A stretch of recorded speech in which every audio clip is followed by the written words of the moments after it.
If you're a human being and you have eyes, you might notice the extremely white sneakers standing on my table at the moment. Fuck.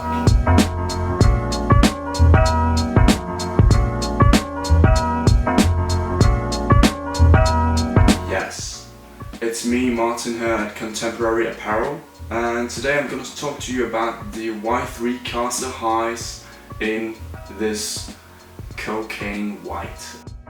The Y-3 Qasa highs are probably the staple of the Y-3 collab, the Yohji Yamamoto and Adidas collaboration that has been going on for years now. It's probably the most well-known shoe from that collection, and it's the most liked. But there's also very differing opinions about this sneaker. A lot of people hate it, a lot of people like it, and a lot of people think it looks like some Teenage Mutant Ninja Turtles foot. And I can kind of agree with that. Now, these sneakers don't come cheap. You can get them, well, you could at launch get them for around $400, but as a lot of Y-3 products does, they sat on the shelves for too long, and you can get them for like 60% off.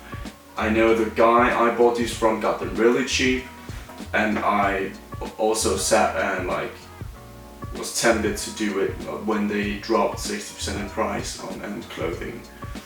The Y-3 brand isn't a high-end brand per se, and that's why some of their sneakers sometimes go to sales. And by some of the sneakers and sometimes I mean all of their sneakers and always.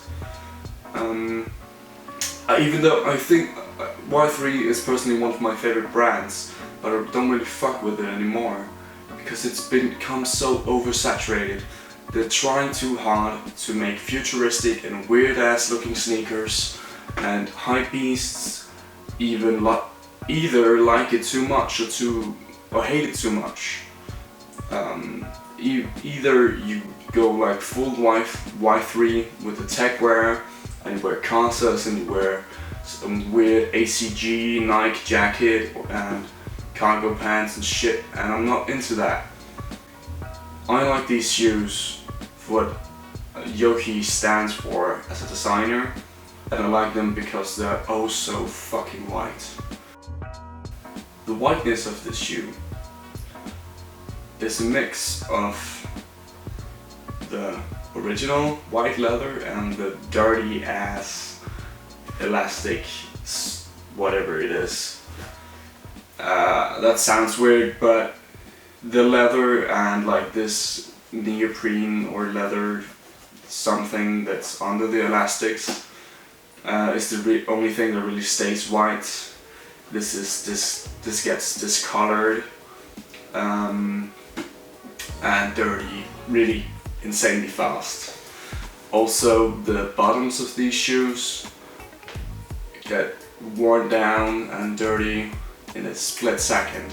You can have worn them for 5 minutes and think that that's stock, and they can look like you have them for a year. That's something I've seen be a problem with a lot of Qasas. The Qasa sole, which to be honest is just like a circular sole with this weird shape and the hole down this middle.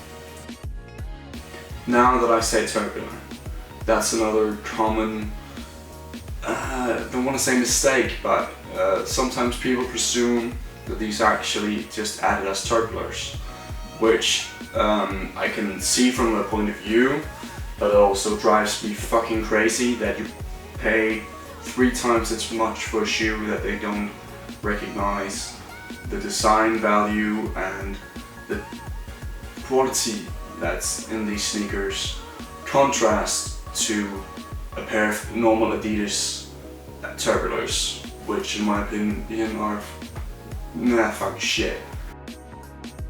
To be a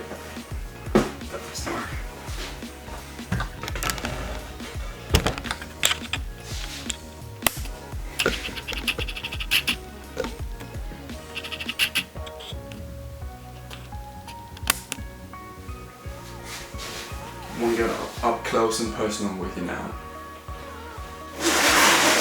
These sneakers are incredibly weird, but they're beautiful. The abstract patterns that this elastic creates looks so amazing when on foot. It looks like a sort of a ninja shoe, and on pictures it seems like a very narrow shoe, but it's really not. It's quite wide, at least in like these big sizes. I'm a size 46, so it is a huge shoe. I have a pair of Rafsins Oswegos, which is like a gargantuous shoe, and this is wider and it's longer and it's taller, even though this is like half a size smaller, which is also a mistake and like issue people have with the Y-3. They don't know what to size.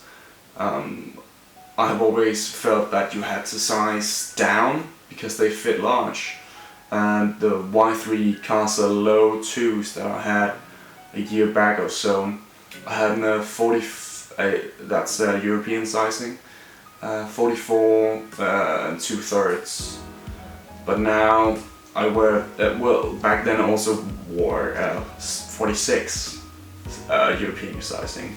This is fucking, yeah, just hear me out, right? But I have a pair of Retro Boost, right? This one right here, yeah, blue ones, a little whack. They are size 46, they're way too big. I had a size 46 of these, the Kyuju lows. Also I reviewed this on my channel, watch it.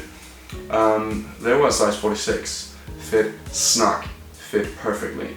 Qasa low 2s, as I said, fit very big. And the Qasa highs, they fit true to size in my opinion. And these are not 46, these are like 45 and a third. So they're killing my feet. I can't stand to walk in these, and already this sole is very uncomfortable. There's not a lot of cushioning, it's solely, ironic, right?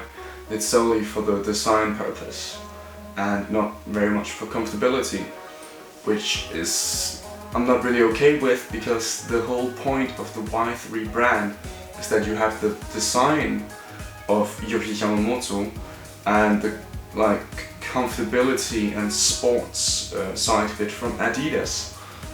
So I don't think that these came out as great as they could have, but they're still one of my favorite shoes.